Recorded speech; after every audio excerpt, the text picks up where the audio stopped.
I woke to the sound of splintering wood and the crunch of shattered soil. My garden, my sanctuary, was gone. The roses I had nurtured, the tulips that had survived last winter, flattened. My fence? Kicked in. And in the middle of it all, tire tracks cutting a jagged scar through the earth. I clenched my fists, tasting the raw, slow burn of fury. I knew exactly whose doing this was. Her new husband. The one Melissa laughed for, the one she called a real man. When I confronted her, she smirked, tossing back the cliché like it absolved her of all responsibility.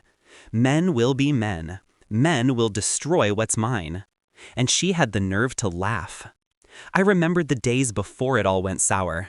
Melissa, my wife, my partner in every reckless adventure. We had built a world together, or at least I thought we had. Our hands in the soil, planting gardens, painting walls, dreaming of a quiet life. Those memories made the betrayal sharper. The laughter, the indifference, it was salt in the wound. At first, I tried the polite approach. She's a busy woman, I told myself, trying to rationalize her dismissive grin. But when the garden lay in ruins again and the fence leaned like a wounded soldier, I stopped pretending. I watched. I waited. Every night, I'd notice his truck parked too long, tires pressing into grass that was never meant for tread. Every careless grin from Melissa was another dagger. I started small. Hidden cameras, nighttime recordings. I cataloged every tire track, every smashed bloom, every casual way of indifference. I kept notes, precise and unemotional. Even her laughter, I recorded it, slow-motion evidence of contempt. And while she thought she was flaunting her freedom, I was charting every step toward a reckoning. Then came the trap. I spent weeks planning. Not reckless, not impulsive. Calculated. My fence was rebuilt, but not how she would expect. Each post fortified. I modified the garden paths, laying thin steel cables, concealed trip lines. Nothing lethal, nothing I couldn't justify if authorities ever asked, but effective. Painful, humiliating, precise. Night fell. The quiet before the storm pressed against my windows. And then, screaming. High, panicked, the kind of scream that makes you forget your own heartbeat. I stayed in the shadows, letting the chaos unfold. Melissa ran toward the commotion, her heels snapping against the driveway, eyes wide. I saw him flail, the arrogance wiped from his face, replaced with shock, fear, the helplessness he had never known. Melissa stumbled, clutching her chest, eyes darting. What have you done?" Her voice cracked, not the controlled, taunting tone of before, but raw, exposed. That was the sound I had been waiting for. The power had shifted. She realized, too late, that her alliances had crumbled, that her laughter could no longer shield her from consequences.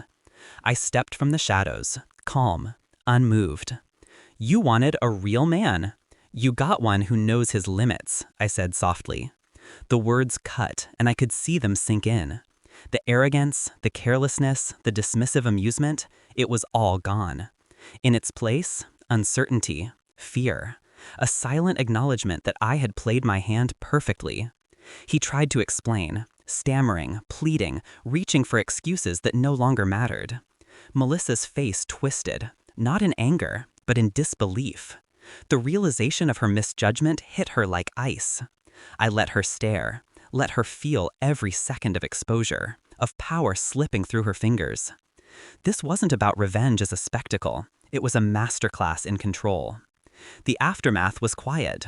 Broken garden paths, a twisted fence, but they bore the weight of a lesson learned. Melissa never spoke of it. Her laughter evaporated. She avoided my gaze like a ghost at a graveyard. I rebuilt my sanctuary quietly, stone by stone, rose by rose, each one a silent monument to patience and precision. I reflected later as I walked among the repaired beds. Anger had served its purpose. The satisfaction was in the equilibrium restored. The world had tilted, and I had righted it with invisible hands.